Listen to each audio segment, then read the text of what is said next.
അറിയുന്നുണ്ടോ അവിടെ വയലൻസ് ഇല്ല. പ്രിയപ്പെട്ട കേരള ചിത്രകലാ പരിഷത്തിലെ പ്രിയ കലാകാരന്മാരെ, കലാകാരികൾ, മഴയെ 2024 നമ്മളുടെ 3ാമത് ക്യാമ്പാണ് ഇപ്പോൾ ആലപ്പുഴയിൽ നടക്കുന്നത്. 1ാമത് എറണാകുളം കാരക്കാമുറി അധ്യാപക ഭവനിലും 2ാമത്തത് തൃശ്ശൂർ ബീച്ചിൽ വെച്ച് നമ്മൾ നടത്തുകയുണ്ട്. ഇത് 3ാമത് ആലപ്പുഴ ജില്ലയിലാണ്. 275, 305, 325 ഓരോ വർഷം കൂടുന്തോറും നമ്മളുടെ എണ്ണം ഇങ്ങനെ വർദ്ധിച്ചുകൊണ്ടിരിക്കുകയാണ്. ഒരുപക്ഷെ ഇത്രയും കലാകാരന്മാരെ 2 ദിവസങ്ങളിലായിട്ട് ഇങ്ങനെ ചിത്രം വരയ്ക്കുന്ന ഒരു ക്യാമ്പ് അപൂർവമായിരിക്കും. കൂടുതൽ ഞാൻ സംസാരിച്ചുകൊണ്ട് ഈ സമയത്തെ കളയുന്നില്ല. ഇന്ന് നമുക്ക് ഇപ്പോൾ ഇവിടെ എത്തിയിരിക്കുന്നത് ലളിതകലാ അക്കാദമിയുടെ ചെയർമാൻ മുരളി ജീരോത് സാറാണ്. അദ്ദേഹത്തെ ഈ വേദിയിലേക്ക് ഹാർദവമായിട്ട് സ്വാഗതം ചെയ്യുകയാണ്. അതിനോടൊപ്പം തന്നെ നമ്മളുടെ ചിത്രകലാ പരിഷത്ത് എന്നുള്ള ഈ വലിയൊരു പ്രസ്ഥാനത്തിനെ നമ്മൾ ഇപ്പോൾ കൊണ്ടുപോകുന്ന രീതിയിൽ നമ്മൾ ഈ വലിയ കൂട്ടായ്മയിൽ 1000-ലധികം മെമ്പർമാരുമായിട്ട് നിരവധിയായിട്ടുള്ള പ്രോഗ്രാമുകളുമായിട്ട് സംസ്ഥാന കമ്മിറ്റിയുടെ പ്രോഗ്രാമുകൾ, ജില്ലകളിൽ മാസത്തിൽ 2ഉം 3ഉം പ്രോഗ്രാമുകളൊക്കെ ആയിട്ട് മുന്നോട്ട് പോകുന്നതിൽ പ്രധാനമായിട്ട് നമ്മളെ നയിച്ചുകൊണ്ടിരിക്കുന്ന നമ്മുടെ പ്രിയപ്പെട്ട ശില്പി ജേക്കബ് സാറിനെയും ഈ വേദിയിലേക്ക് ഹാർദവമായിട്ട് സ്വാഗതം ചെയ്യുക. അതുപോലെ തന്നെ സംഘടനയുടെ എല്ലാ കാര്യങ്ങളും നിയന്ത്രിച്ച് മുന്നോട്ട് പോകുന്ന ഒരു പരിചയപ്പെടുത്തൽ ആവശ്യം തന്നെ ഇല്ലാത്ത രാജീവ് കോട്ടക്കലിനെയും സംസ്ഥാന ജനറൽ സെക്രട്ടറി അദ്ദേഹത്തെയും ഈ വേദിയിലേക്ക് സ്വാഗതം ചെയ്യുകയാണ്. പിന്നെ എൻ്റെ പ്രിയപ്പെട്ട ചിത്രകാരന്മാർ, കേരളത്തിൻ്റെ വിവിധ ജില്ലകളിൽ നിന്നായിട്ട് 1 മാസത്തിലധികമായിട്ട് ഈ ഒരു ക്യാമ്പിന് വേണ്ടിയിട്ട് നമ്മൾ ഇതുപോലെ തന്നെ ഈ ഒരു ക്യാമ്പിൽ ഓരോ പ്രവർത്തനങ്ങളിലും ഓരോ ജില്ലകളിൽ പ്രവർത്തിച്ചുകൊണ്ടിരിക്കുന്ന ജില്ലാ ഭാരവാഹികൾ ഇത് ഞങ്ങൾ ഏറ്റെടുത്തോളാം എന്ന് 2 കൈയും നീട്ടി സ്വീകരിച്ച ആലപ്പുഴയിലെ ജില്ലാ കമ്മിറ്റി, അവരെയും ഈ ഇതിലേക്ക് സ്വാഗതം ചെയ്യുകയാണ്. കൂടുതലായിട്ട് ഞാൻ ഒന്നും പറയുന്നില്ല. നമ്മളുടെ ഈ ഒരു സമയം ഇന്ന് നമുക്ക് മുരളി ജീരോത് സാർ നമ്മളോട് സംസാരിക്കും. അതുപോലെ തന്നെ അദ്ദേഹത്തിൻ്റെ ഒരു സ്ലൈഡ് ഷോയുമുണ്ട്. ഈ യോഗ നടപടികൾ നിയന്ത്രിക്കുന്നതിന് വേണ്ടി നമ്മുടെ പ്രിയപ്പെട്ട ശില്പി ജേക്കബ് സാറിനെ ക്ഷണിച്ചുകൊണ്ട് എൻ്റെ ഈ ചെറിയ വാക്കുകൾ ഞാൻ അവസാനിപ്പിക്കുന്നു. ബഹുമാനപ്പെട്ട ശ്രീ മുരളി ജീരോത്, രാജീവ്, ഷാജി, മദനൻ, മുഹമ്മദ് സാഹിബുടെ അഡ്വൈസറി ബോർഡ് മെമ്പേഴ്സ്, ബാക്കി ഇവിടെ വന്നിരിക്കുന്ന എല്ലാ ചിത്രകാരന്മാരെ, ചിത്രകാരികളും, ഇന്ന് നമ്മുടെ ഈ പ്രോഗ്രാം കൂടുതൽ കാര്യങ്ങളൊന്നും പറഞ്ഞ് സമയം കളയുന്നില്ല. കാരണം നമ്മളെ സംബന്ധിച്ചിടത്തോളം നമ്മൾ രാവിലെ തന്നെയാണെങ്കിൽ തന്നെ ഫങ്ഷനുകളൊന്നും നമ്മൾ വെക്കാറില്ല. ഇനോഗ്രേഷനോ അങ്ങനെയൊന്നുമില്ല. നമ്മൾ രാവിലെ ഒരു സിമ്പിൾ ഫങ്ഷനിൽ ക്യാൻവാസ് ഇവിടുത്തെ ഡയറക്ടർ ശ്രീ മദനോടാണ് ഇതിൻ്റെ പ്രോഗ്രാമിൻ്റെ ഉദ്ഘാടനം ചെയ്തത്. ഇനിയിപ്പോൾ വൈകുന്നേരം നമ്മുടെ മുഖ്യമായിട്ട് നമ്മുടെ ഈ ഫങ്ഷൻ എന്ന് പറയുന്നത് ശ്രീ മുരളി ജീരോത്തിൻ്റെ ഒരു ടോക്കാണ്. മുരളിയെ പറ്റി പറഞ്ഞു കഴിഞ്ഞാൽ നമുക്കറിയാം, മുരളി കേരള ലളിത അക്കാദമിയുടെ ചെയർമാനാണ്. അദ്ദേഹം ലോകത്ത് അറിയപ്പെടുന്ന ബാംഗ്ലൂർ ബേസാണ്. കാര്യം മലയാളിയാണെങ്കിൽ തന്നെയും ബാംഗ്ലൂരാണ് മുരളിയുടെ ബേസ്. നമ്മളെ സംബന്ധിച്ചിടത്തോളം ഇപ്പം ഇന്ത്യയിലെ തന്നെ ഏറ്റവും ടോപ്പ് അറിയപ്പെടുന്ന ആർട്ടിസ്റ്റുമാരിൽ ഒരാളാണ്. ഇതിനേക്കാൾ എല്ലാം ഉപരി മുരളിയെ സംബന്ധിച്ചിടത്തോളം ഒരു എഡ്യൂക്കേഷനിസ്റ്റാണ്. അതായത് അദ്ദേഹം എടുക്കുന്ന ക്ലാസ്സുകൾ, അദ്ദേഹം വളരെയധികം ആർട്ടിൻ്റെ സംബന്ധിച്ചോടെ വളരെയധികം പ്രോഗ്രാംസ് അല്ലെങ്കിൽ ടോക്സ് കോളേജ് തലത്തിലും അല്ലാതെ ആർട്ട് ഗ്രൂപ്പുകളിലും എല്ലാം കൊടുക്കുന്ന ഒരു വ്യക്തിയാണ്. അപ്പം നമ്മളെ സംബന്ധിച്ച് നമ്മുടെ ആദ്യത്തെ ക്യാമ്പ് മഴയ ക്യാമ്പ് എറണാകുളത്ത് വെച്ചായിരുന്നു. അന്നും നമ്മുടെ ഫങ്ഷനിൽ മിനിസ്റ്റർ വന്നാണ് ഉദ്ഘാടനം ചെയ്തത്. അന്നും മുരളി ഒരു ഇനോഗ്രൽ ഫങ്ഷനിൽ ഒരു ചെറിയ ടോക്ക് തന്നു. നമുക്കറിയാം, അന്നും അറ്റൻഡ് ചെയ്തിട്ടുള്ളവർക്കെല്ലാം അറിയാം അത് എത്രമാത്രം നമുക്കെല്ലാം വിജ്ഞാനപ്രദമായിരുന്നു. അതുകൊണ്ട് മുരളി ഏതായാലും ഈ ഫംഗ്ഷൻ വന്നിരിക്കുന്നതിൽ നമുക്ക് വളരെയധികം സന്തോഷമുണ്ട്. കാരണം എനിക്ക് സംശയം ഉണ്ടായിരുന്നു മുരളിക്ക് വരാൻ പറ്റുമോ. അവിടെ ഏതായാലും മുരളി എത്തി ഒരു ചികിത്സയിലൊക്കെ ആയിരുന്നു. എനിക്ക് തോന്നുന്നു ഹോസ്പിറ്റലിൽ നിന്ന് ആയുർവേദ ട്രീറ്റ്മെൻറ്റിലായിരുന്നു. അവിടുന്ന് നമ്മുടെ ഫംഗ്ഷന് വേണ്ടി മാത്രം അദ്ദേഹം ഇവിടെ എത്തിയത്. അതുകൊണ്ട് പ്രത്യേകം നന്ദി അറിയിച്ചു. നമ്മുടെ ഇന്നത്തെ ഫംഗ്ഷൻ നമ്മുടെ ഈ ലളിത ചിത്രകലാ പരിഷത്തിൻ്റെ ഏറ്റവും സീനിയർ മോസ്റ്റ് ജീവിച്ചിരിക്കുന്ന സീനിയർ മോസ്റ്റ് മെമ്പറായ ശ്രീ DC മാമനെ കോട്ടയത്ത് നിന്നുള്ള അദ്ദേഹത്തിന് ആദരിക്കലുണ്ടായിരുന്നു. അദ്ദേഹം ഇന്ന് താന്ന് പറഞ്ഞിരുന്നു. പക്ഷേ അദ്ദേഹം ഇന്ന് രാവിലെ വിളിച്ചിട്ടുള്ള ശരീരം മുഴുവൻ നീരാണ്, യാത്ര ചെയ്യാൻ പറ്റില്ല, ഡോക്ടർ അഡ്വൈസ് ചെയ്തിട്ടുണ്ട്. എങ്ങനെയായാലും മകള് ഇന്ന് എത്തും. മകളും PWBയിൽ വർക്ക് ചെയ്യാണ്. മിനിസ്റ്ററുടെ ഒരു കോൺഫറൻസ് നടക്കുന്നുണ്ട് തിരുവല്ലയിലേതാണ്. അത് കഴിഞ്ഞ് മകൾ ഇങ്ങോട്ട് എത്തും. അപ്പോൾ മകളുടെ കയ്യിൽ കൊടുത്താൽ മതി.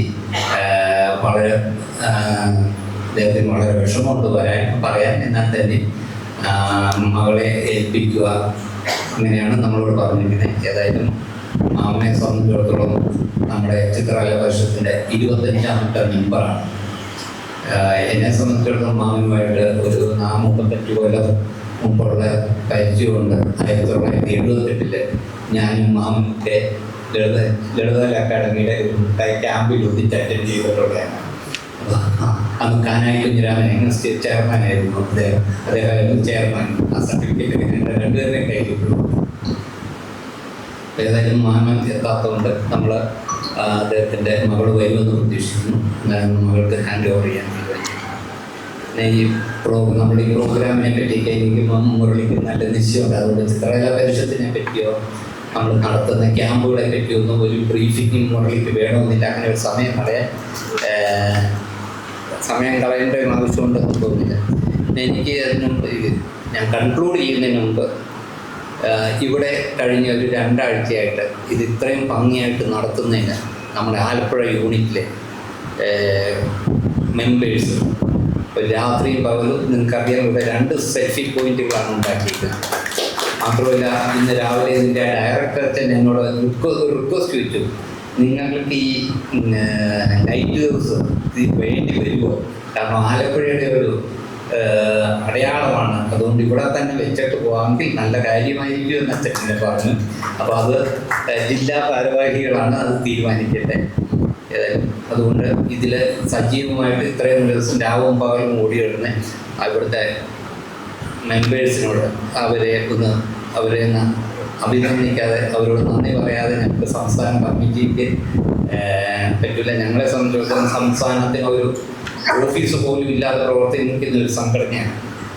നമ്മളുടെ രജിസ്റ്റേർഡ് ഓഫീസ് തൃശ്ശൂരാണ്. അവിടെ നമ്മുടെ ഏറ്റവും സീനിയർ മോസ്റ്റ് ആയിട്ടുള്ള പശുപതി മാസ്റ്ററെ വീട്ടിൽ ഒരു താൽക്കാലികം നമ്മുടെ അഡ്രസ്സായിട്ട് വെച്ചിരിക്കുന്നു. ഇല്ലെങ്കിൽ സംസ്ഥാന പ്രസിഡന്റ് എറണാകുളത്ത്, സംസ്ഥാന സെക്രട്ടറി മലപ്പുറത്ത്, സംസ്ഥാന ട്രഷറർ വയനാട്, ഇങ്ങനെയാണ് നമ്മൾ പ്രവർത്തിക്കുന്നത്. അപ്പോൾ അതുപോലെ തന്നെ ജില്ലകളിലും ജില്ലാ നേതൃത്വം ജില്ലയിലെ പല ഭാഗത്തു നിന്നാണ് പ്രവർത്തിക്കുന്നത്. എന്നാൽ തന്നെ നമുക്ക് ഒരു കൂട്ടായ്മയിൽ ഇങ്ങനെ പോകുന്നതിൽ സന്തോഷമുണ്ട്. നമുക്ക് നമ്മുടെ ആർട്ടിസ്റ്റുമാർക്ക് നിങ്ങൾക്ക് തരാൻ പറ്റുന്ന വേറെ ഒന്നുമില്ല. ഈ കൂട്ടായ്മയിൽ നിങ്ങൾക്ക് കിട്ടുന്ന സന്തോഷം മാത്രമാണ് നമുക്ക് തരാൻ പറ്റുന്ന ഒരു കാര്യം. അത് നമ്മൾ എന്നും തന്നുകൊണ്ടിരിക്കും. ബാക്കിയൊന്നും നമുക്ക് ഓഫർ ചെയ്യാനില്ല. എല്ലാവർക്കും അറിയാം, നമുക്കൊരു ഗവൺമെൻറ് ഫണ്ടുകളോ കോർപ്പറേറ്റ് ഫണ്ടുകളോ ഒന്നുമില്ല. ഞങ്ങൾ തന്നെ ഇത് പിരിച്ചെടുത്താണ് ഈ എല്ലാവരുടെയും കോൺട്രിബ്യൂഷൻ വെച്ചാണ് ഈ കാര്യങ്ങളെല്ലാം നടത്തുന്നത്. അതുകൊണ്ട് വളരെ നന്ദിയുണ്ട്. നമ്മളുടെ ഈ പ്രോഗ്രാം നാളെയോടെ ഉണ്ട്. എല്ലാവരും ഭംഗിയായിട്ട് ആസ്വദിച്ച് ഇൻട്രാക്ട് ചെയ്ത് ഭംഗിയായിട്ട് ഈ പ്രോഗ്രാം നടത്താം. അടുത്ത പ്രോഗ്രാമിനെ പറ്റി ഇത് കഴിഞ്ഞാൽ തന്നെ നമ്മൾ ആലോചിച്ച് തുടങ്ങണം. അപ്പോൾ അതിനു മുമ്പായിട്ട് ഞാൻ ഈ ജില്ലയിൽ ഇതിനു വേണ്ടി അവരോടൊപ്പം പ്രവർത്തിച്ച ഷീബ ജോഷി, ആൻ്റണി അടിക്കുളം, ജയരാജലക്ഷ്മി അമ്മ, മോഹൻകുമാർ, ഭുവനേന്ദ്രൻ, അൻവർ പല്ലാന, അണി ഹർഷൻ, സുമാ നടേശൻ, ബാബുരാജ്, രാജീവ് KC, പാർത്ഥസാരഥി വർമ്മ, ഞാൻ ആരുടെയും പേരുകൾ വിട്ടുപോയിട്ടില്ലെന്ന് തോന്നുന്നു. ഇവരോടെല്ലാം പ്രത്യേകം സംസ്ഥാന കമ്മിറ്റിയുടെ നന്ദി രേഖപ്പെടുത്തുന്നു. കൂടാതെ ഈ സ്പേസ് നമുക്ക് തന്നിരിക്കുന്ന ഫാദർ, ഇതിൻ്റെ director father Christopher, deputy director mister Jose, പിന്നെ ഇതിൻ്റെ മാനേജർ മിസ്റ്റർ മൈക്കിൾ, ഇവരാണ് നമുക്ക് അച്ഛൻ ആദ്യം തരാൻ ഇച്ചിരി ഒരു ഇത്രയും പേര് വന്നിട്ട് കളറും പെയിൻറ്റും ഒക്കെ ആയിട്ട് വരുമ്പോൾ എന്തായിരിക്കും എന്നുള്ളൊരു ഇഷ്ടപ്പെട്ടായിരുന്നു. നമ്മളെ സംബന്ധിച്ചിടത്തോളം നമ്മൾ എല്ലാം വളരെ ക്ലീനായിട്ട് നമ്മളതിനൊരു ഉദാഹരണം പറഞ്ഞ് നമ്മുടെ പീച്ചി ക്യാമ്പ് അവിടുത്തെ പാസ്റ്റൽ സെൻറ്ററും അതുപോലെ തന്നെ ഞാൻ റെഫറൻസ് ചാച്ചനോട് പറഞ്ഞ് വേണമെങ്കിൽ അച്ഛൻ അവിടെ വിളിച്ച് ചോദിച്ചത്. അതുകൊണ്ട് ഞാൻ ഒന്നുകൂടെ പറയുന്നത് നമ്മൾ പോകുമ്പോൾ വളരെ ക്ലീനായിട്ട് നീറ്റാക്കി സ്പേസ് ഇട്ടിട്ട് വേണം പോകാൻ. എന്തെങ്കിലും കളർ പോകാൻ ബുദ്ധിമുട്ടുണ്ടെങ്കിൽ ഞങ്ങൾ വോളണ്ടിയേഴ്സിനെ വിളിക്കുക. വോളണ്ടിയേഴ്സുടെ കൂടി നമുക്കത് വൃത്തിയാക്കിയിട്ടേ പോകുള്ളൂ. അതുപോലെ തന്നെ കസേരകളും ഇത് രണ്ടും നമ്മൾ നോക്കിയാൽ നമ്മൾ വിജയിച്ചു. മാക്സിമം നമ്മുടെ സൈഡിൽ നിന്നുള്ള വിജയമായി.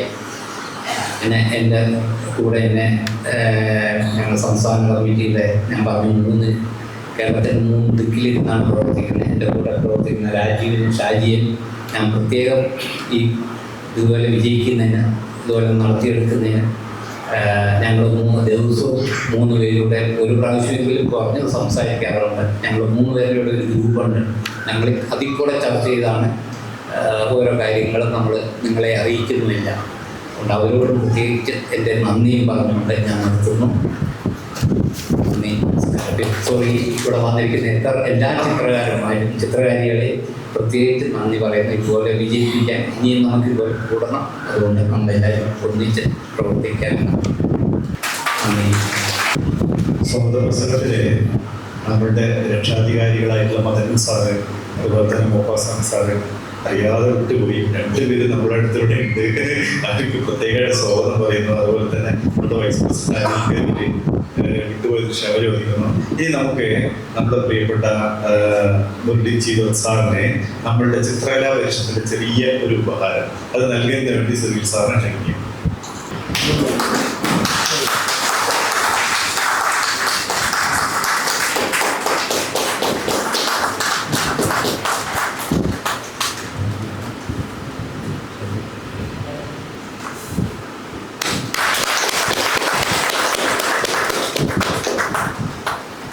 സാറിന് വേണ്ടി ഉള്ള ഉപകരണം ശ്രീ മുരളി ജീരോത് നൽകുന്നതാണ്.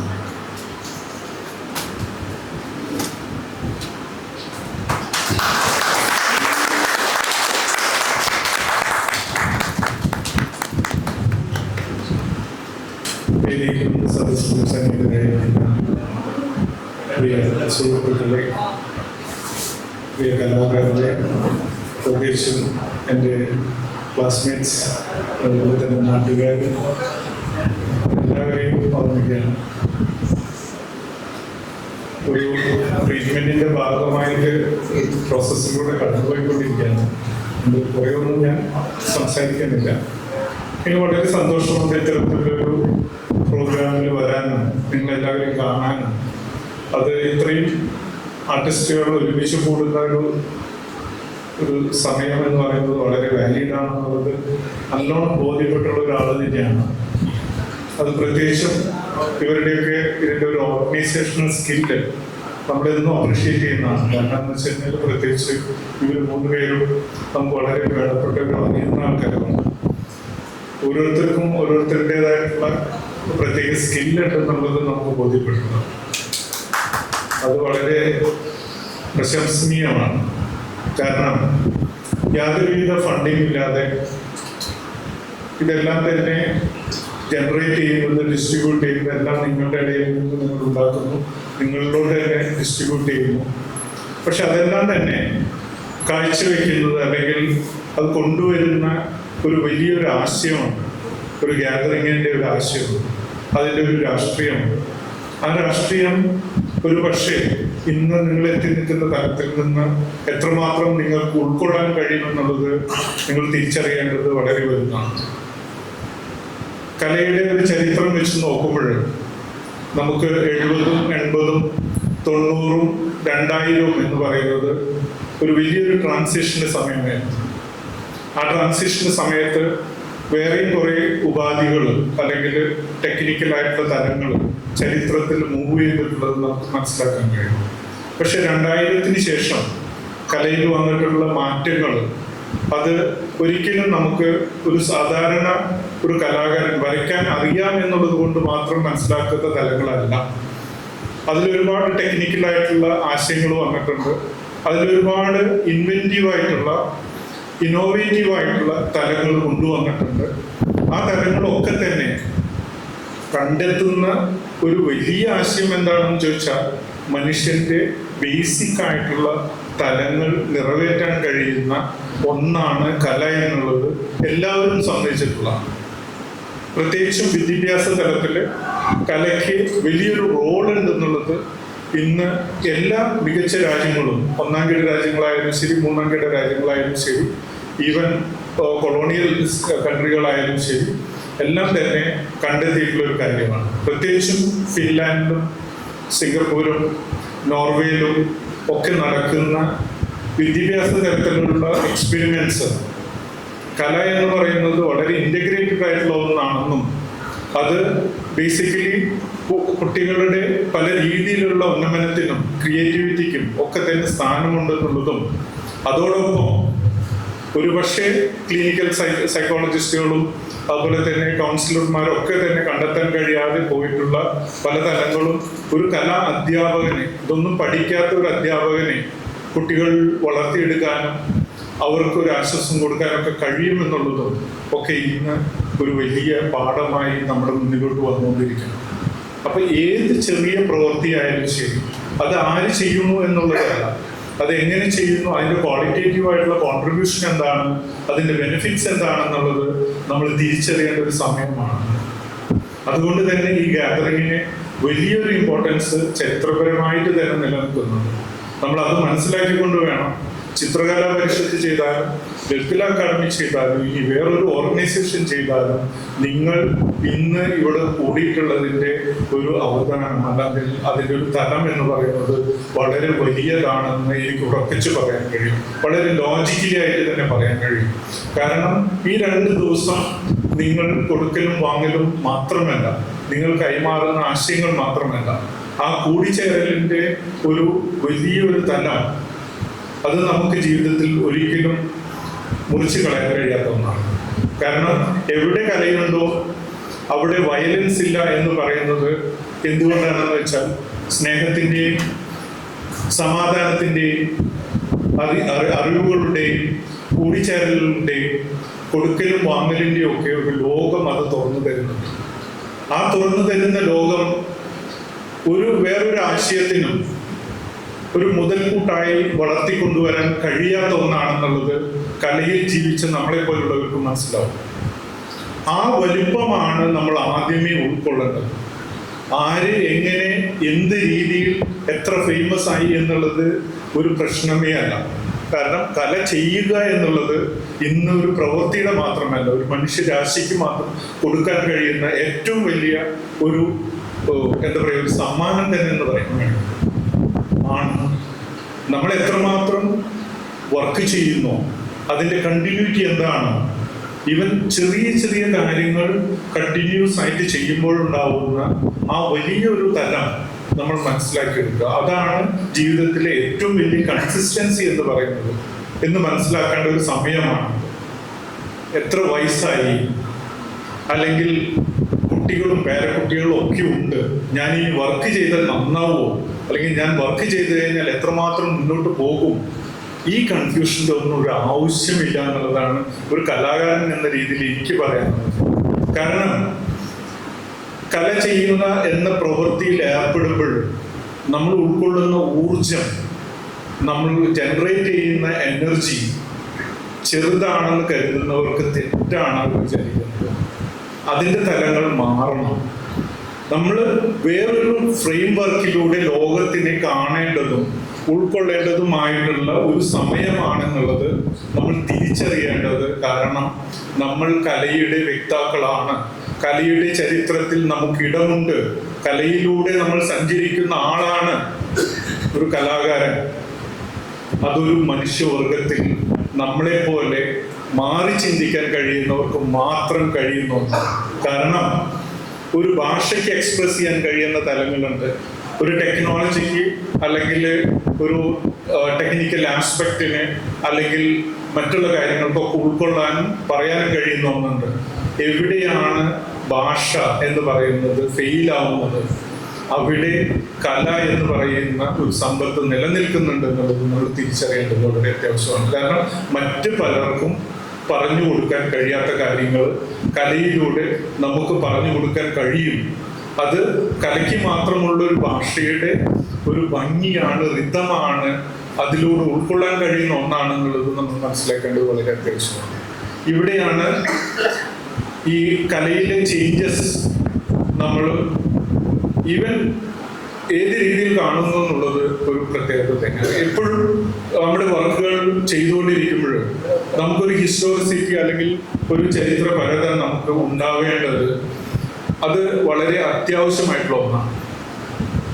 ഈ ചരിത്രപരത അല്ലെങ്കിൽ ഹിസ്റ്റോറിസിറ്റി എന്ന് പറയുന്നത് നമുക്ക് മുമ്പ് നടന്നുപോയ കുറേ മനുഷ്യരുടെ അല്ലെങ്കിൽ വർക്ക് ചെയ്ത ആർട്ടിസ്റ്റുകളുടെ ആ ചരിത്രത്തിൽ നിന്ന് ഉൾക്കൊള്ളുന്ന ഒന്നാണെന്നുള്ളതും നമ്മൾ പിക്കാസോ പറഞ്ഞതുപോലെ ഞാൻ 7-ാം വയസ്സിൽ 17-ാം വയസ്സിൽ ഞാൻ റെബ്രാൻഡിനെയും അതുപോലെ തന്നെ റൂബൻസിനെ പോലെയൊക്കെ വരയ്ക്കുമായിരുന്നു. ഇന്ന് 72-ാമത്തെ വയസ്സിൽ I am trying to paint like an child എന്ന് പറയുന്നത് എന്തുകൊണ്ടെന്നാൽ ഇത് നമ്മൾ ജനിച്ച അന്ന് തൊട്ട് നമ്മൾ മനസ്സിലാക്കേണ്ടത് നമുക്ക് മുന്നേ ദിവസം മരിച്ചുപോയ മനുഷ്യരിൽ നിന്നാണ് നമ്മൾ ജീവിച്ചു തുടങ്ങുന്നത്. അല്ലാതെ ഒരുപാട് വർഷങ്ങൾക്ക് മുമ്പ് ഗുഹാമനുഷ്യർ എങ്ങനെ ജീവിച്ചു, അവരുടെ ചരിത്രം എന്താണ്, അത് മാത്രം ഉൾക്കൊണ്ടുകൊണ്ട് ജീവിക്കുക അല്ലെങ്കിൽ മുന്നോട്ട് പോക്കല്ല. അത് മുന്നോട്ട് വെച്ച ആശയങ്ങളിലൂടെയാണ് നമ്മൾ ജീവിക്കുന്നത്. ഇപ്പൊ പാരീസിലായാലും നോത്രദാമിലായാലും ജർമ്മനിയിലായാലും മറ്റ് ഏത് രാജ്യത്തായാലും ആര് ജനിച്ചു മരിച്ചു അവരുടെ അന്തസ്സത്ത നമുക്ക് എങ്ങനെ നമ്മളുടെ ഒരു കോണ്ടെക്സ്റ്റില് നമ്മളുടെ ഒരു ജിയോഗ്രഫിക്കൽ കൾച്ചറിൽ നമുക്ക് എങ്ങനെ ഉൾക്കൊള്ളാൻ കഴിയുന്നു, ആ കാഴ്ചപ്പാടാണ് നമ്മളെ മുന്നോട്ട് കൊണ്ടുപോകുന്ന ജീവക ശക്തി എന്ന് പറയുന്നത്. കല ഉൾക്കൊള്ളുന്ന ഫ്രെയിംവർക്ക് അതാണ് ശരിക്കും. ആ തലത്തിൽ നിന്ന് മുന്നോട്ട് പോകാൻ കഴിഞ്ഞാൽ നമുക്ക് ധൈര്യം വരികയാണ്. നമ്മൾ ഇന്നേ വരെ ഇല്ലാത്തൊരു ധൈര്യം ഉൾക്കൊള്ളാൻ കഴിയുകയാണ്. എന്തെന്നാൽ എനിക്ക് മുന്നേ എൻ്റെ മഹാന്മാരായിട്ടുള്ള കലാകാരന്മാർ നിൽക്കുന്നുണ്ട്. അവരാണ് എനിക്ക് ടോർച്ച് കത്തിച്ച് കാണിച്ചു തരുന്നത്. അതിലൂടെ മുന്നോട്ട് പോകുമ്പോൾ ആ ചരിത്രം നമ്മളുടെ എല്ലാ കാഴ്ചപ്പാടിലും റിഫ്ലക്റ്റ് ചെയ്യുന്നു എന്നുള്ളതാണ് നമുക്ക് കാണേണ്ടത്. അതുകൊണ്ട് തന്നെയാണ് ജോൺ ബർജർ വളരെ കൃത്യമായിട്ട് പറഞ്ഞത്, കാണുക എന്ന് പറയുന്നത് കാണുന്നതല്ല, അതിനൊരു ചരിത്രവും രാഷ്ട്രീയവും ഉണ്ടെന്നുള്ളത് കൃത്യമായി പറഞ്ഞു വയ്ക്കുന്ന വേസ് ഓഫ് സീയിങ് പോലെയുള്ള ബുക്കുകൾ നമ്മൾ വായിക്കേണ്ടത് വളരെ അത്യാവശ്യം. അപ്പോഴാണ് മനസ്സിലാവുക കല എന്ന് പറയുന്നത് ഒരു അക്കാഡമിക്കായിട്ട് പഠിക്കുന്നതും അക്കാഡമിക് അല്ലാതെ സെൽഫ് ടോട്ട് എന്ന് പറയുമ്പോൾ കുറെ പേർക്ക് ഒരു അപകർഷതാബോധമൊക്കെ ഉണ്ടാവാറുണ്ട്. ശരിക്കും നമ്മളെ തന്നെ നമ്മൾ പഠിപ്പിക്കുന്ന, നമ്മളെ തന്നെ നമ്മൾ പഠിക്കുന്ന, നമ്മളിലൂടെ പഠിച്ചെടുക്കുന്ന തലങ്ങളെയാണ് ഈ സെൽഫ് ടോട്ട് എന്ന് പറയുന്നത്. മഹാന്മാരായിട്ടുള്ള ഋഷികളും മഹാന്മാരായിട്ടുള്ള എഴുത്തുകാരൊക്കെ ശരിക്കും പറഞ്ഞാൽ വളരെ കൃത്യമായി പറഞ്ഞാൽ അവർ ഇൻസ്റ്റിറ്റ്യൂഷനിൽ നിന്ന് എന്ത് പഠിച്ചു എന്നുള്ളതിൻ്റെ അപ്പുറത്ത് അവരെങ്ങനെ അവരെ തന്നെ മനസ്സിലാക്കി ഇൻട്രോസ്പെക്ട് ചെയ്തു. അതായത് തിരിച്ചറിവിന്റെ ഒരു മന്ത്രം അത് അവരിൽ ഉണ്ടായിരുന്നു എന്നുള്ളതാണ്. നമുക്ക് എല്ലാവർക്കും ഈ പ്രായത്തിൽ ആദ്യമേ വേണ്ടത് ശരിക്കും പറഞ്ഞാൽ ആ തിരിച്ചറിവാണ്. ആ തിരിച്ചറിവിന്റെ ഊർജം എന്ന് പറയുന്നത് നമ്മൾ കാണുന്നതും കേൾക്കുന്നതും പോകുന്നതും അനുഭവിക്കുന്നതിൻ്റെ ഒക്കെ ഉള്ളിലൂടെ പോകുന്ന ഒരു ഇൻട്രോസ്പെക്റ്റീവ് കണ്ണ് അല്ലെങ്കിൽ കാഴ്ച എന്ന് പറയുന്നത് നമുക്ക് വളരെ അത്യാവശ്യമാണ് പോകുന്നത്. അതാണ് ഇന്നത്തെ സമയത്ത് ഏറ്റവും കൂടുതൽ ഊർജവൽക്കരിക്കേണ്ട അല്ലെങ്കിൽ നമ്മളിലൂടെ മുന്നോട്ട് പോകേണ്ട ആ ഒരു ശക്തി എന്ന് പറയുന്നത്. അതാണ് നമ്മളുടെ വർക്കുകളിൽ പ്രതിഫലിക്കേണ്ട കളറുകളും ആശയങ്ങളും കോമ്പോസിഷനും എല്ലാം തന്നെ. ഞാൻ പലരും കേട്ടിട്ടുണ്ട്, ഞാൻ സെൽഫ് ടോട്ടാണ്, എനിക്ക് അക്കാഡമിക് ആയിട്ടുള്ള പഠനങ്ങളൊന്നുമില്ല, അപ്പൊ അതുകൊണ്ട് ഞാൻ വരയ്ക്കുന്നത് ശരിയാണോ എന്നൊക്കെ ചോദിക്കുന്നു. ശരിയും തെറ്റൊക്കെ അവനാൻ തീരുമാനിക്കുന്ന ഒന്നാണ് ഒരു ചരിത്രം പറഞ്ഞിട്ടുണ്ട്. കാരണം നമ്മുടെ ഇന്ത്യയുടെ തന്നെ കോണ്ടെക്സ്റ്റ് എടുത്ത് നോക്കുമ്പോൾ നമ്മൾ കണ്ടിട്ടുള്ള ഏറ്റവും നല്ല മാസ്റ്റർ എന്ന് പറയുന്നത് ഭൂപൻ കാക്കറെയാണ്. ഭൂപൻ കാക്കർ വളരെ കൃത്യമായി തൻ്റെ 40 കഴിഞ്ഞതിന് ശേഷം മാത്രം വരച്ചൊരു മനുഷ്യനാണ്. നമുക്ക് തോന്നും 40 കഴിഞ്ഞാൽ വരയ്ക്കാൻ പാടുമോ, 50 കഴിഞ്ഞാൽ വരയ്ക്കാൻ പാടുമോ, എനിക്ക് പേരക്കുട്ടികളായി ഇനി ഞാൻ വരച്ചാൽ മുന്നോട്ട് പോകുമോ? ഈ കൺഫ്യൂഷനൊക്കെ തന്നെ നമ്മൾ തന്നെ തീർക്കേണ്ടതായിട്ടുള്ള ഒന്നാണ്. ഒന്ന് തിരിഞ്ഞു നോക്കിക്കഴിഞ്ഞാൽ ഭൂപൻ കാക്കറിനെ പോലെയും സെസാനെ പോലെയും അല്ലെങ്കിൽ മറ്റ് പ്രഗത്ഭരായിട്ടുള്ള ആർട്ടിസ്റ്റുകളൊക്കെ നമുക്ക് ചുറ്റുപാടും കാണാൻ പറ്റും. എന്താണ് നമ്മൾ ശരിക്കും ലാക്ക് ചെയ്യണമെന്ന് വെച്ച് കഴിഞ്ഞാൽ ആ ഒരു ഇലാസ്റ്റിസിറ്റി അല്ലെങ്കിൽ ഒരു കണ്ടിന്യൂറ്റി, അല്ലെങ്കിൽ ഒരു സ്പോണ്ടിന്യൂറ്റി, അതാണ് നമ്മൾ ലാക്ക് ചെയ്യുന്നത്. ശരി, അത് നമ്മളുടെ ജീവിതത്തിൽ ആ ഒരു കണ്ടിന്യൂറ്റി കൊണ്ടുവരാൻ പറ്റിക്കഴിഞ്ഞാൽ, കൺസിസ്റ്റൻസി നമ്മൾ കൊണ്ടുവരാൻ കഴിഞ്ഞാൽ നമ്മൾ സക്സസ് ആവും എന്നുള്ളതാണ്. അതിനുശേഷം മാത്രമാണ് മറ്റുള്ള മാർക്കറ്റിംഗ് സ്ട്രാറ്റജിയോ അല്ലെങ്കിൽ ട്രാവലിങ്ങിൻ്റെ ഗുണങ്ങൾ എന്തൊക്കെയാണെന്നുള്ളത് തിരിച്ചറിയുന്നതോ, അല്ലെങ്കിൽ നമ്മൾ എങ്ങനെയാണ് ഇതിൻ്റെ ഒരു നെറ്റ്വർക്കിങ്ങിലോട്ട് പോകേണ്ടതിനെ കുറിച്ചോ ഒക്കെ നമ്മൾ ചിന്തിക്കേണ്ടി വരുന്നു. പലരും തിരിച്ചാണ് ചിന്തിക്കാറ്. ആദ്യമേ നെറ്റ്വർക്ക് ഉണ്ടാക്കും. ആ നെറ്റ്വർക്ക് ഉണ്ടാക്കി കഴിഞ്ഞിട്ട് നമുക്ക് സെർവ് ചെയ്യാൻ ഒന്നില്ലെങ്കിലും നമ്മൾ എന്ത് ചെയ്യും? നമ്മൾ 10 പേരെ നമ്മുടെ വീട്ടിലോട്ട് ഇൻവൈറ്റ് ചെയ്യാണ്. വരുമ്പോഴും കൊടുക്കാനൊന്നില്ലെങ്കിൽ നമ്മൾ എന്ത് ചെയ്യും? അപ്പൊ ആദ്യം ഒരു സെൽഫ് മെയ്ഡ് നല്ലൊരു ഹ്യൂമൻ ബീയിങ് ആവുന്നതോടുകൂടെ തന്നെ ഏറ്റവും നല്ലൊരു ആർട്ടിസ്റ്റായിട്ട് മാറാനുള്ള ചേരുവകൾ എന്താണെന്നുള്ളത് തിരിച്ചറിയുകയും അതിലൂടെ മുന്നോട്ട് പോകുകയും, കൺസിസ്റ്റൻസി എന്ന് പറയുന്നത് ജീവിതത്തിന്റെ ഏറ്റവും എന്താ പറയാ സ്പൈനലായിട്ടുള്ള ഒന്നാണെന്നുള്ളത് നമ്മൾ ഓരോരുത്തരും, അത് എത്ര വയസ്സായാലും ശരി, എത്ര ചെറുപ്പമായാലും ശരി, എത്ര എഡ്യൂക്കേറ്റഡ് ആയാലും ശരി, എത്ര അൺഎഡ്യൂക്കേറ്റഡ് ആയാലും ശരി, കൺസിസ്റ്റൻസി ഉള്ള കാലത്തോളം നമ്മൾ വിജയത്തിന്റെ പാത മാത്രമേ പിന്തുടരുള്ളൂ എന്ന് ഞാൻ പറയാം, ഉറപ്പിച്ചു പറയാൻ കഴിയും. കാരണം ഞാൻ നിഫ്റ്റ് ചെന്നൈയിൽ പഠിപ്പിക്കുന്ന സമയത്ത് സച്ചിൻ എന്ന് പറയുന്ന ഒരു കുട്ടി എൻ്റെ ക്ലാസ്സിലുണ്ടായിരുന്നു.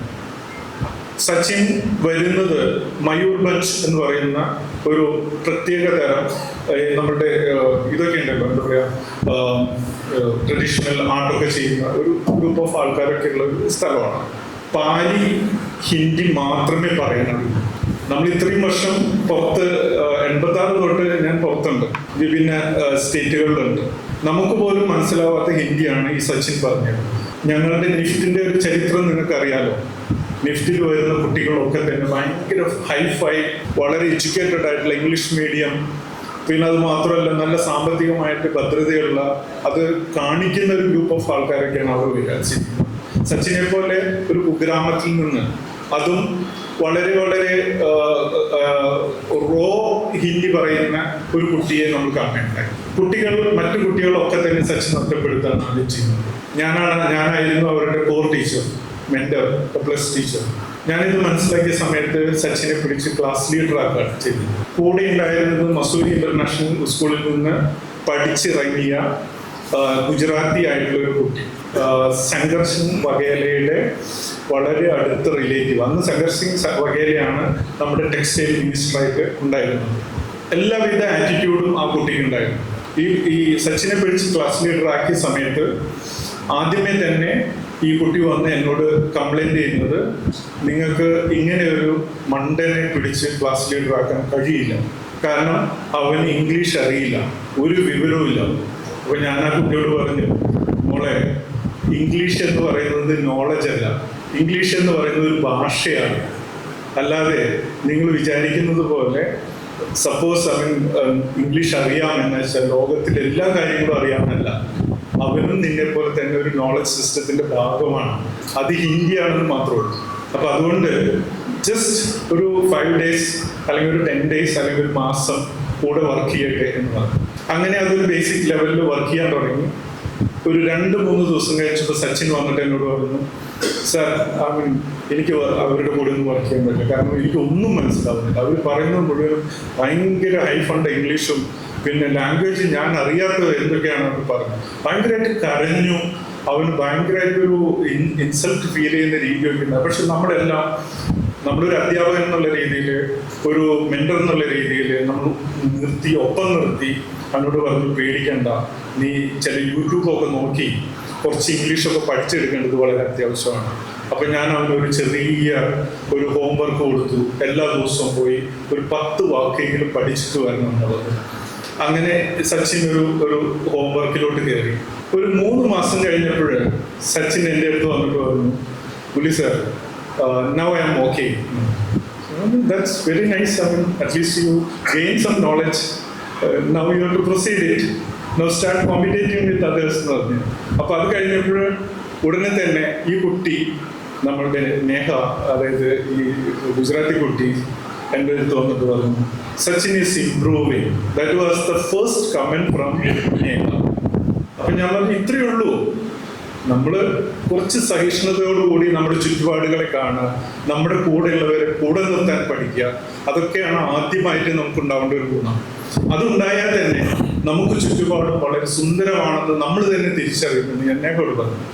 അങ്ങനെ ഒരു 6 മാസം കഴിഞ്ഞപ്പോൾ സച്ചിൻ തെറ്റുകൂടാതെ 1-2 സെന്റൻസ് കൂട്ടി പറയാനുള്ളൊരു അവസ്ഥയിലെത്തി.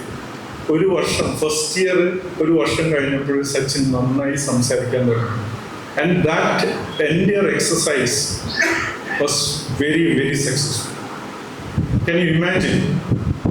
ഈ ഒരു വർഷം കഴിഞ്ഞപ്പോൾ സച്ചിൻ നന്നായി സംസാരിക്കുക മാത്രമല്ല, ഞാൻ അവനോട് പറഞ്ഞു, നിന്റെ ഈ ഡ്രസ്സൊക്കെ ഒന്ന് മാറണം, കുറച്ചൊക്കെ ഒരു കാടത്തരമുണ്ട് ഇപ്പോൾ, അതിൽ നിന്നൊക്കെ കുറച്ചുകൂടി ഒരു മോചനം വരട്ടെ. കുറച്ച് അന്ന് ഈ വിമലിൻ്റെ ഒരു ഷോറൂം തുറന്നിട്ടുണ്ട് ചെന്നൈയിലെ, വിമൽ കൊട്ടിയൂർ എന്നൊക്കെ പറഞ്ഞിട്ട്. അപ്പൊ ഞാൻ അങ്ങോട്ട് അയച്ചു, അവനോട് ഒന്ന് കുറച്ച് ലിനൊക്കെ വാങ്ങി ഇടാൻ തുടങ്ങി. സച്ചിൻ ഇടാൻ തുടങ്ങി. അങ്ങനെ സച്ചിൻ ഇമ്പ്രൂവ് ചെയ്യാണ്. ശരി, വർക്കും നന്നായിട്ട് മുന്നോട്ട് പോകും. ഇന്ന് സച്ചിൻ ഒരു ഇറ്റാലിയൻ കമ്പനിയുടെ, അതായത് ബൈയിങ് ഹൗസിന്റെ ഹെഡാണ്. Can you imagine? ഞാൻ പറഞ്ഞു വരുന്നത്, നമ്മൾ ഡിഫിഷ്യൻസി എന്താണെന്ന് തിരിച്ചറിയേണ്ടത് അത് ഏത് ഏജിലായാലും ശരി, ഏത് വയസ്സിലായാലും ശരി, നമ്മളുടെ ഒരു കർത്തവ്യമാണെന്നുള്ളത് നിങ്ങൾ ഓരോരുത്തരും മനസ്സിലാക്കുക. ആ ഡിഫിഷ്യൻസിയെ നമുക്ക് മറികടക്കാൻ പറ്റും. ഇന്ന് നമുക്ക് ലാംഗ്വേജ് അറിയില്ലെങ്കിൽ ലാംഗ്വേജ് പഠിക്കുക എന്ന് പറയുന്നത് നമ്മളുടെ ഒരു കർത്തവ്യമാണ്. നാളെ നമുക്ക് വരയ്ക്കാൻ അറിയില്ലെങ്കിൽ വരയ്ക്കാൻ പഠിക്കുക എന്ന് പറയുന്നത് നമ്മുടെ കർത്തവ്യമാണ്. മറ്റന്നാൾ നമുക്കൊരു പിയർ ഗ്രൂപ്പ് അല്ലാതെ ചെറിയൊരു അസോസിയേറ്റ് ഒരു PR നെറ്റ്വർക്ക് ഒന്നും നമുക്ക് ചെയ്യാൻ കഴിയില്ലെങ്കിൽ അതുണ്ടാക്കിയെടുക്കുക എന്ന് പറയുന്നത് നമ്മളുടെ ഒരു കർത്തവ്യമാണ്. ഈ ഡിഫിഷ്യൻസികൾ മറികടക്കുമ്പോൾ നമ്മൾ എത്തിച്ചേരുന്ന ബ്യൂട്ടിഫുൾ ആയിട്ടുള്ള ഒരു വേൾഡ് എന്ന് പറയുന്നത് നിങ്ങൾക്ക് ഇമാജിൻ ചെയ്യാൻ പറ്റാത്ത ഒരു ലോകമാണ്. അതുകൊണ്ട് തന്നെ വിദ്യാഭ്യാസമല്ല, അല്ലെങ്കിൽ വരയ്ക്കാൻ അറിയോ അറിയില്ല എന്നുള്ളതല്ല, അല്ലെങ്കിൽ ഞാൻ സുന്ദരനാണോ സുന്ദരിയാണോ എന്നുള്ളതല്ല. ഇതിനൊക്കെ മറികടക്കുന്ന ഒരു സഹവർത്തിത്വം, നല്ല മനുഷ്യത്വം, ചുറ്റുപാടുള്ളവർ ബ്യൂട്ടിഫുൾ ആണ് എന്നുള്ള അറിവ്, നമ്മൾ അവരുടെ കൂടെയാണ് നിൽക്കേണ്ടത്. അവരാണ് നമ്മളിലൂടെ ബിൽഡ് ചെയ്യേണ്ടത്. നമ്മൾ എന്നും ഒരു കടത്തുപാലമാണ്, നമ്മളിലൂടെ യാത്രകളാണ് എന്ന് നമ്മൾ തിരിച്ചറിഞ്ഞ് നമ്മൾ മറ്റുള്ളവർക്ക് വേണ്ടി ജീവിക്കാൻ തുടങ്ങുമ്പോഴാണ് നമ്മളും ജീവിച്ചു തുടങ്ങുന്നത്. ഇത് ഞാൻ നിങ്ങളോട് പറയാൻ കാരണം എന്താണെന്ന് വെച്ച് കഴിഞ്ഞാൽ, ചിത്രകല പരിഷത്തിൽ പലരും എൻ്റെ അടുത്ത് പല കാര്യങ്ങൾക്കായിട്ട് വരാറുണ്ട്, മീറ്റ് ചെയ്യാറുണ്ട്. ഞാൻ ആദ്യം കാണുന്ന ഒരു പോരായ്മ എന്താണെന്ന് വെച്ച് കഴിഞ്ഞാൽ, വലിയൊരു അപകർഷത ബോധത്തോട് കൂടിയിട്ടാണ് നമ്മളോട് സംസാരിക്കുന്നത്. ഞാൻ ഈ സ്റ്റേജിൽ ഇത് പറഞ്ഞില്ലെങ്കിൽ ഞാൻ എന്നോട് ചെയ്യുന്ന ഏറ്റവും വലിയ കുറ്റമാണ് എന്നുള്ളത് കൊണ്ട് തന്നെയാണ് ധൈര്യസമയത്ത് ഞാൻ ഇവിടെ നിന്ന് പറയുന്നത്. പലരും നമ്മളുടെ അടുത്ത് വരുമ്പോൾ അവര് ചെറിയ ഷോ ചെയ്യുന്നു, ചെറുതായിട്ട് വർക്ക് ചെയ്യുന്നു, ഇങ്ങനെയൊക്കെയാണ് പറഞ്ഞു തുടങ്ങുന്നത്. നമ്മൾ ആദ്യം ബിൽഡ് ചെയ്യേണ്ടത് നമ്മുടെ ഒരു സെൽഫ് കോൺഫിഡൻസ് ആണ്. ആ സെൽഫ് കോൺഫിഡൻസ് മുന്നിലുണ്ടെങ്കിൽ മാത്രമാണ് നമുക്ക് അതിൻ്റെ പിറകിലെ യാത്ര ചെയ്യാൻ പറ്റും. എപ്പോഴും കാണേണ്ട ഒന്ന്, ഒരു കാഫ്ക അല്ലെങ്കിൽ കാമുവിൻ്റെ ഒരു ലാൻഡ്സ്കേപ്പ് പോലെ നമ്മൾ പിന്തുടരുന്നവരുണ്ട്, നമ്മൾ പിന്തുടരുന്നവരുണ്ട് എന്നുള്ളത് നമ്മൾ മനസ്സിലാക്കിയിട്ട് മുന്നോട്ട് പോകാനാണ് ഞാൻ നിങ്ങളോട് പറയുന്നത്.